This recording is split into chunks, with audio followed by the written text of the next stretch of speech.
fantastic. We got dragon portals. I love it. I actually was in Creative checking out the new stat devices, and I want to show you guys 4 ways that you can use it. It is so cool.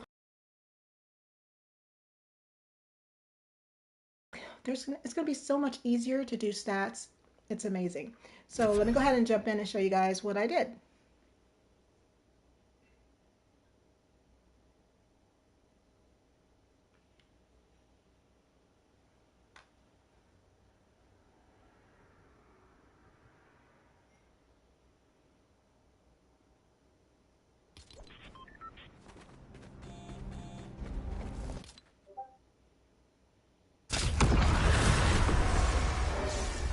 All right, here we are. So you can see my setup here, and you can see I have a section for eliminations. You can use them for checkpoints. You can even use them to, create unique games around certain movements and actions by using an input trigger. And then I have like a racing one where if they reach a certain speed, they'll win.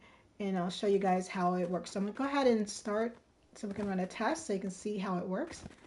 And then I'll show you the settings.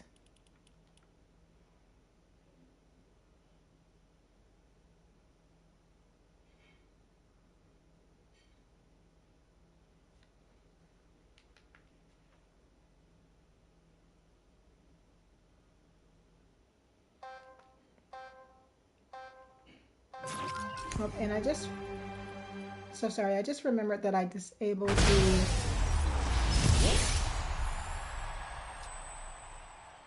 the guards. Let me go ahead and make sure they are enabled and we should be good.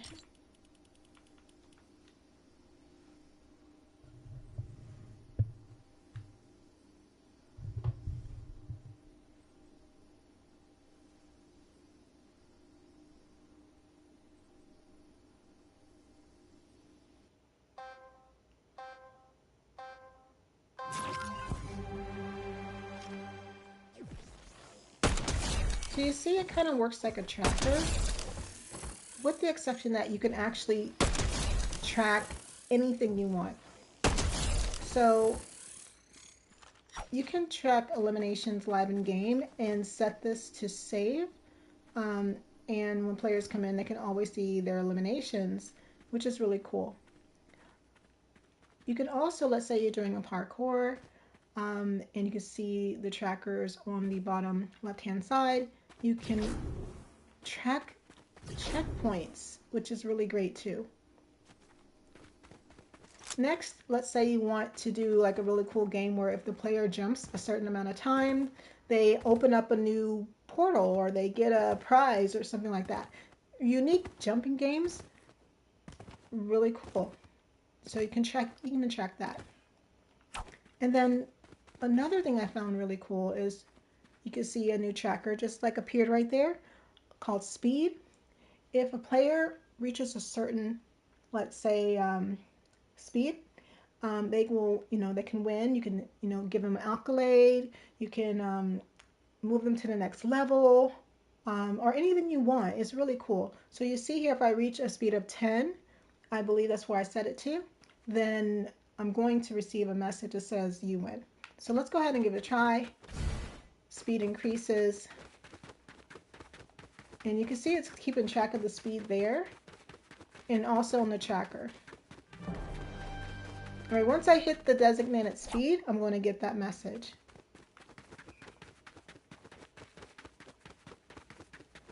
But let's say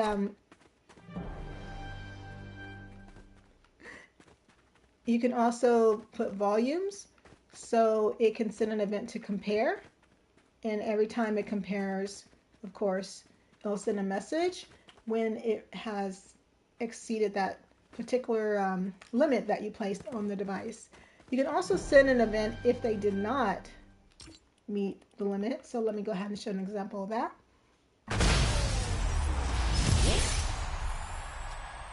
So let's say I'm going to go ahead and disable this.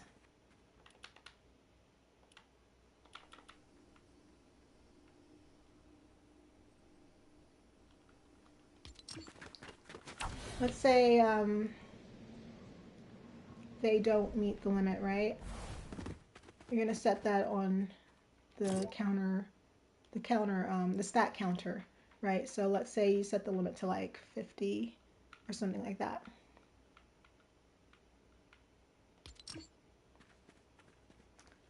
And they have to reach this point, right?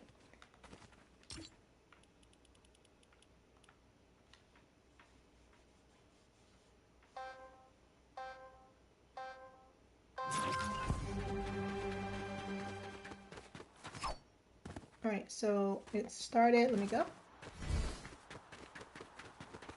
And if I reach the checkpoint and I don't make the speed, it's going to say try again, which is really cool. You could also set it so that when they reach the checkpoint, it resets back to 0. And that way they can start over again. And to do that, you'll just have to do an override and make sure that it's set to, let's see here. Where's the override part? Since I just added, probably. All right, value override set to 0, right? And then you want to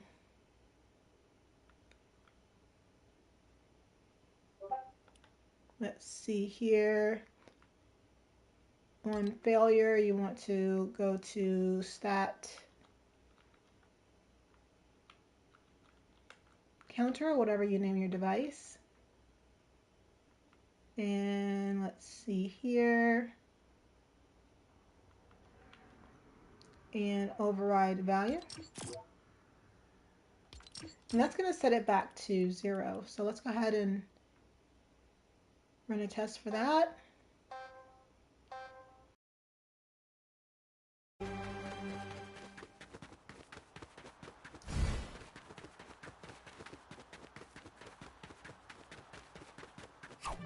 See, so it turns it back to 0, but it continues to count because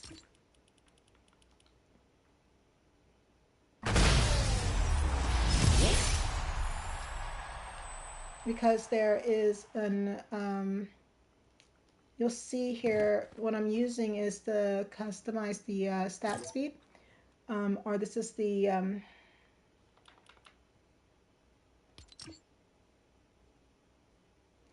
doing good, dude. Thanks for checking in. Hope you're doing well. Happy holidays.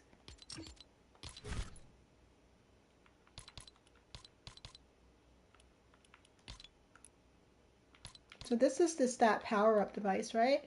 And you can, sorry. And you can see that when you look at it, you can set the magnitude. Now keep in mind that if you have an effect duration, and that's what I'm using for this particular speed mechanic, as long as you have, like I have it set for 5 minutes, it applies every change, or it applies any change every second that it's applied. So if you have the duration on the player for like 19 seconds, then they're going to get 19. That's the max that they'll get because it's every second, right? So keep that in mind, which is really cool. You can do some really neat things with that. And I was like, wow, you could do like a speed game, like a really interesting race where, you can give the players, a class where they can like race really fast and then, put certain obstacles on the course so they have to avoid them to, keep their speed up. And if they reach a certain point and they don't reach that speed, they lose. Like, that would be so cool. What a cool game. So that's how that works there. And, just set your volume device at your end point and at your start point, and you'll be able to get that done. So for everyone coming back in, I'm going to go ahead and start this over if you guys haven't seen it.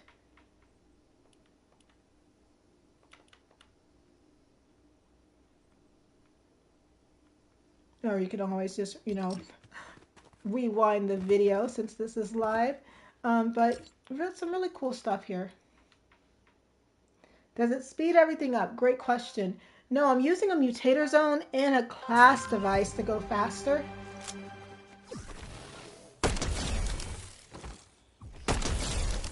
But it can track your speed and have it displayed as a stat, and you can use it to, you know, use it for the player. If they reach a certain speed, you can give them or send an event upon that, upon them reaching that speed that you designate.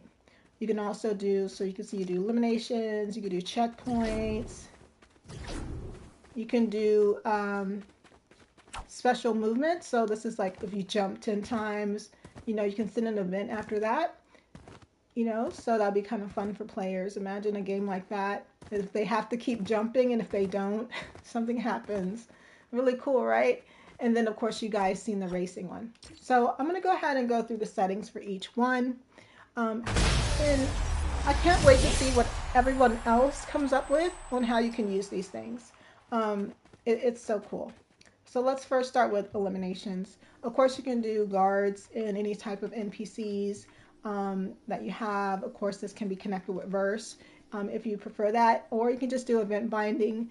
Either way will work just fine. It's really cool. For this, I am using a custom eliminations. However, when you come to this device, you're going to see there's a variety of options. You have score, collect items, objectives, AI eliminations, eliminations, elimination assist, eliminated, damage dealt, damage taken, spawns left, lap time, jumps, speed, checkpoints, and eliminations. So you'll see when you go to each one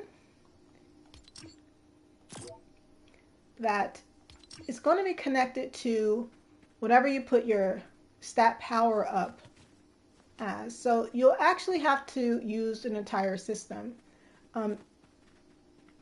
It's interesting that you need 3 devices to have this working, but hopefully the memory isn't too much, or if you're not using too much on your island, you'll probably be really cool. But you do need to, if you're going to be, you know, doing fully custom ones, rather than the ones that are already here, like collect items. These are already there. You don't really need to do much besides make sure the player's registered and all that kind of stuff, right? But if you do customs, you'll see those custom ones show up on the side here. So for example, if I name this, let's see here, if I name the stat creator, something like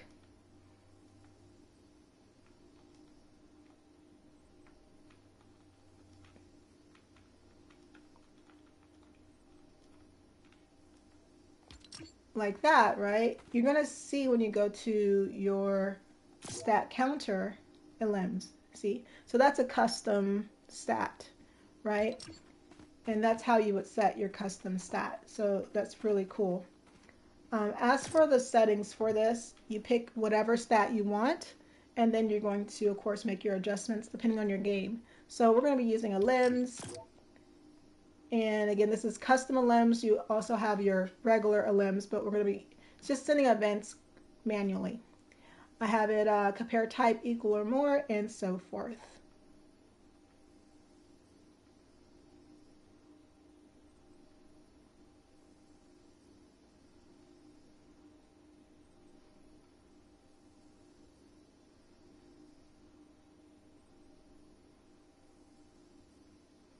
All right, and then for functions, I am enabling it when the player spawns into the game via a channel device.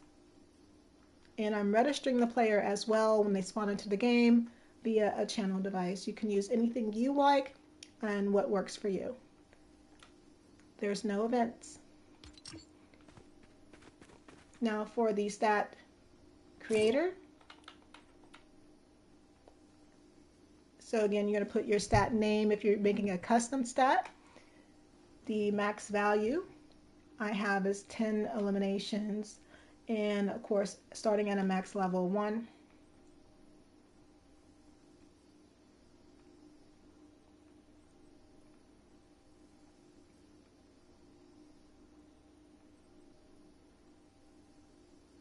And you can opt to have it show on HUD or not. And you can even have it set for a duration. Like, let's say they make like a really big goal, right? You want it to show for like 5 seconds and then go away. That's really. And again, the same options we have for trackers, compact and slim, which is pretty cool. You can set your priorities and your stat icon, and you could probably do custom ones in UEFN, which is really nice. And you could actually use persistence, which is great too. For this setup, there's no functions and there's no events, right?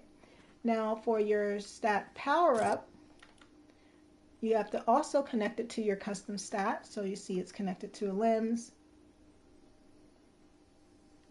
And the magnitude is 1. And there's no duration, right? That means it's just going to increase by 1. And it's not going to increase continuously as long as the duration is set, right?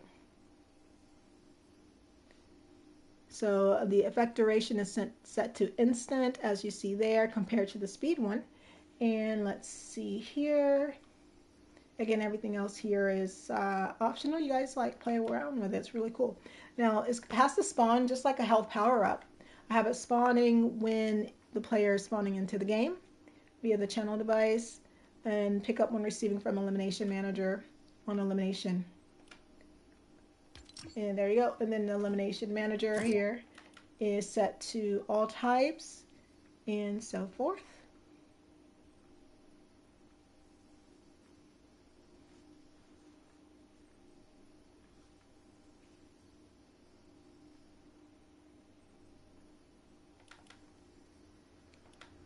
And this should already be binded to your stat power up, just like so. All right, so that's how you set up manual eliminations. Again, you can just, go to the regular stat if you don't want to do all that, and which is this one, right? It looks like that, and just use that. It's up to you. It depends on what you're trying to do. So it's great to have that option. Now let's check out checkpoints. So you see I have 2 checkpoint pads. This is great for parkour, or maybe you have a game with different levels and you want to keep track of those levels, and you don't want to use the tracker because this is cooler, right? You can use checkpoint pads to increase the stat. Now this is the settings.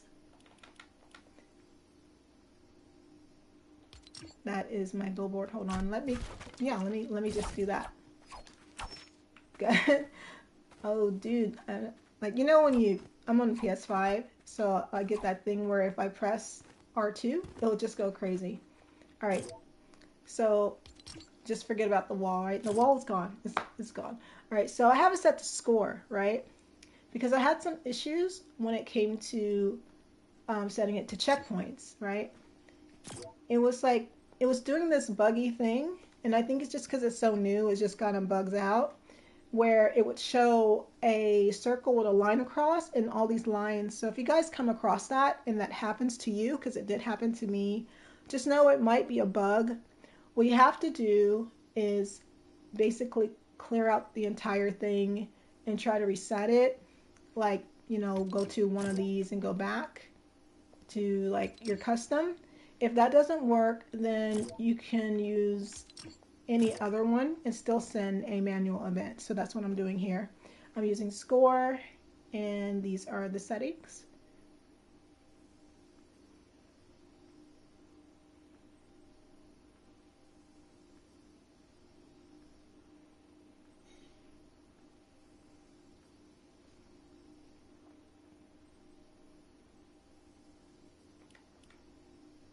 And we're going to override the value when receiving from the stat power up checkpoints when the item is picked up. And register the player when they spawn into the game to this particular counter, and so forth, right? Let me put that wall back.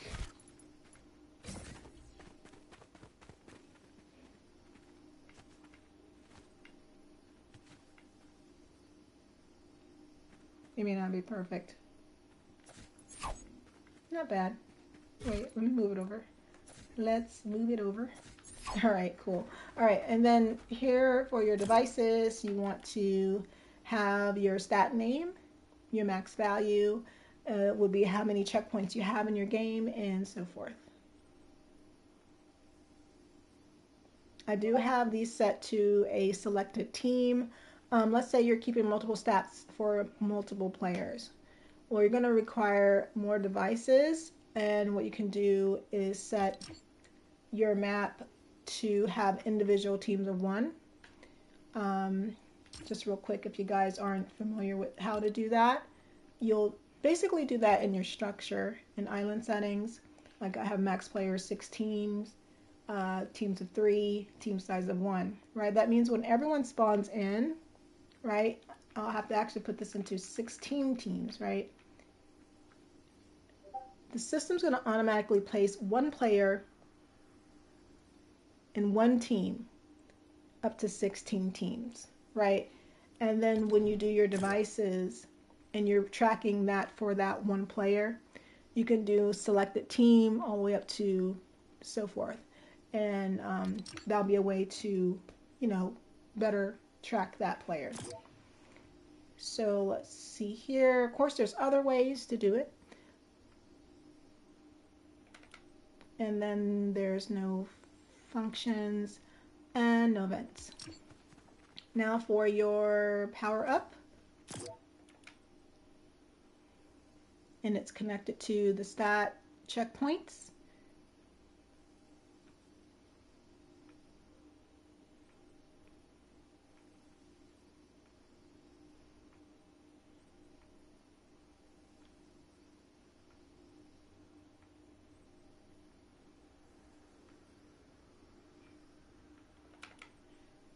And then functions, of course, you want them to pick it up when they first activate that checkpoint. So you see it's on first activation per player, and that'll get you to where you need to go. And then we should have some already binded events here on item picked up. I'm going to send an event to the stat counter checkpoint to override the value and increase it by 1. And then this shouldn't be here. This is coming off from the other device. Right. All right. So that's removed. So that's how you do checkpoints. Now for movement, or to track particular movements based on the input trigger, you want to have a, let's say, mutator zone here and your stat counter, and you can see the setup just includes an input trigger, right?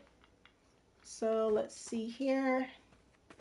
Let's start with the settings here. And you see I have it set to jumps.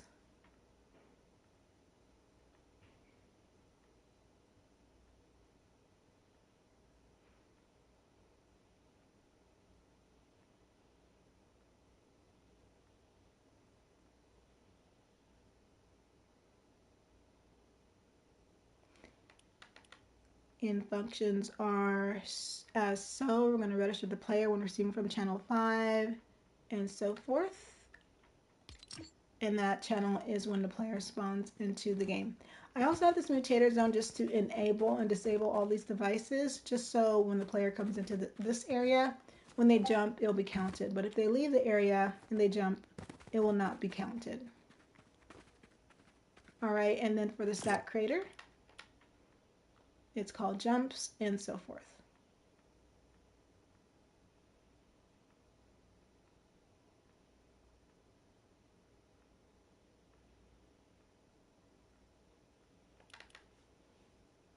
And we have it set to enable when receiving from mutator zone, of course, when they enter the zone, and disable when they leave the zone. That way, it's only counted when they're within a specific area. All right, for the power up, we got, of course, it connected to jumps. And you can kind of see how this is working here. Everything has to be connected just like that.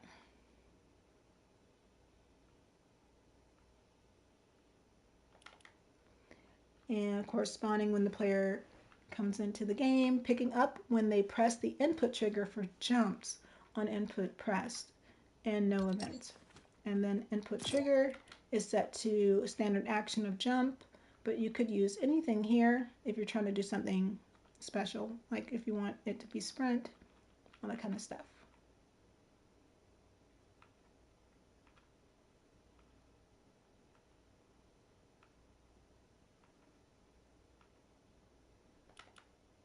And enable from the mutator zone, disable from the mutator zone, register from the mutator zone when they enter the zone, and so forth. And then let's see here on input pressed, it's going to set event to stats jump to pick up, and this is actually bind it to another one because I copied these. So this one does not need to be there. All right. So for the race, and I just realized you can actually probably use an input trigger, have a zone start and enable, and they can press the sprint button instead of doing the mutator zone. They could press sprint, and you can give them a class to make them go even faster. And then you could add like, you know, speed boosters on the track and that kind of stuff to do that. That would be kind of cool. But I have a start zone here. I'm not going to go over that. I have mutator zone, so when they run into this zone, they go faster, and it switches their class to make them go even faster, right? And so forth. So what I'm just going to go over is the end zone and the stats. So first, let's start with the volume device, which is the end zone, and these are the stats.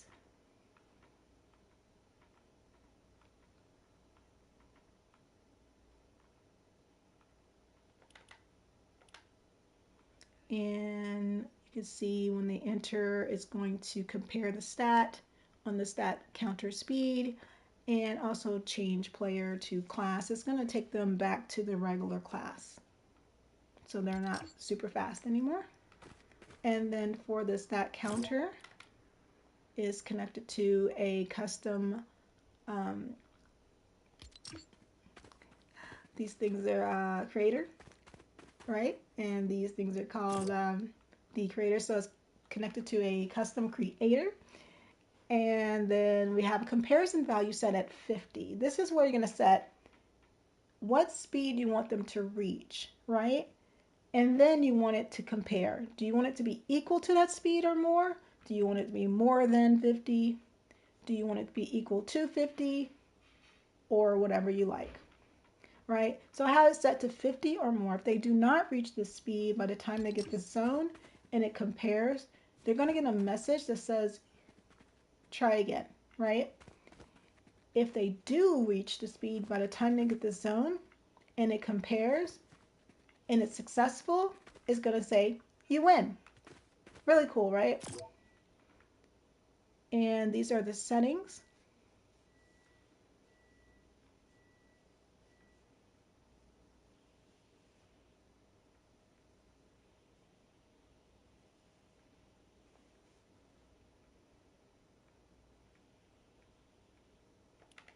All right, and then for functions, we're going to override the value when receiving from stat speed when the item's picked up. Again, that's the stat power up.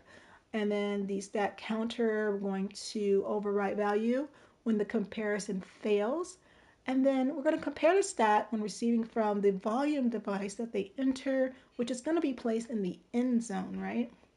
We're going to enable this at the start zone. So I have a volume at the start zone and register the player when they spawn into the game and so forth. For events, on compare success, we're going to send an event to the HUD message device. If it's successful, we're going to show, hey, you win. And then if it fails, it's going to override the value and turn it back to 0 and then show, hey, try again. Now keep in mind, when that happens, and based on my experience, and you guys just saw an example of it earlier, when it resets to 0 and there might be some instances where you'll see the numbers still continue to go up. They don't have an option to stop or reset this counter, which I think we should, let Epic know, hey, there should be a reset option or event or something like that that we can call, because it continues to go up depending on what you have. So just keep that in mind. To stop that, you might want to disable it completely, right? And then re-enable it, maybe teleport them back to the start zone, re-enable it so they can see it again and start over from 0. Okay, so I just wanted to throw that in there. All right, and then here we have the stat creator. I have its speed and a max value of 100, and I have a points level multiplier. I'm not quite sure. I don't think I was testing something out with that. I'm not sure if that makes a difference. Be sure to play around with it if you want.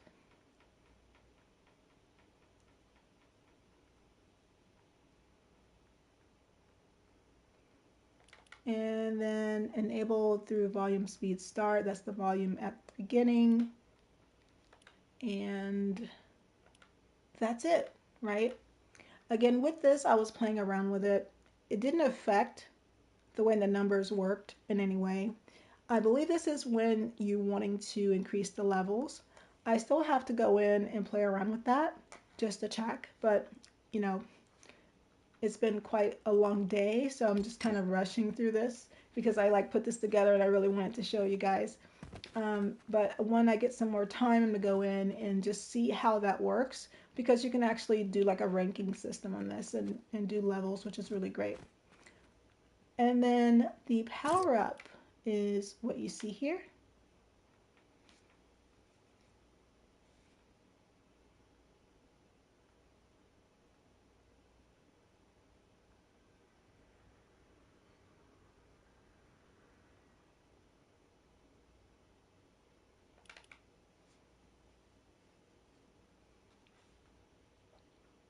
And again, it picks up when they enter the mutator zone. And when it's picked up, it's going to send an overwrite value to increase that.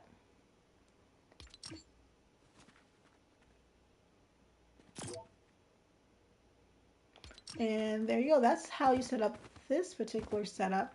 Can't wait to see what you guys do. Please play around with it. It's a really cool thing. I'm so happy that we have it. And I got a bit of time to show you, just 4 things that you could do with these new devices. Again, you can find them under your devices. Just go to recently added and you'll see them right there. Got the stat creator, the stat counter, and the stat power up. So be sure to check them out. If you guys do have questions, be sure to drop them in the Creative Block Discord or FCHQ. Just ping me, it's cool. I'm going to go ahead and get some hot chocolate because it looks like I've been talking a lot and my voice is getting a little hoarse. So I'll see you guys on the next one, and I hope you found this really helpful. You guys have a happy holiday. Bye.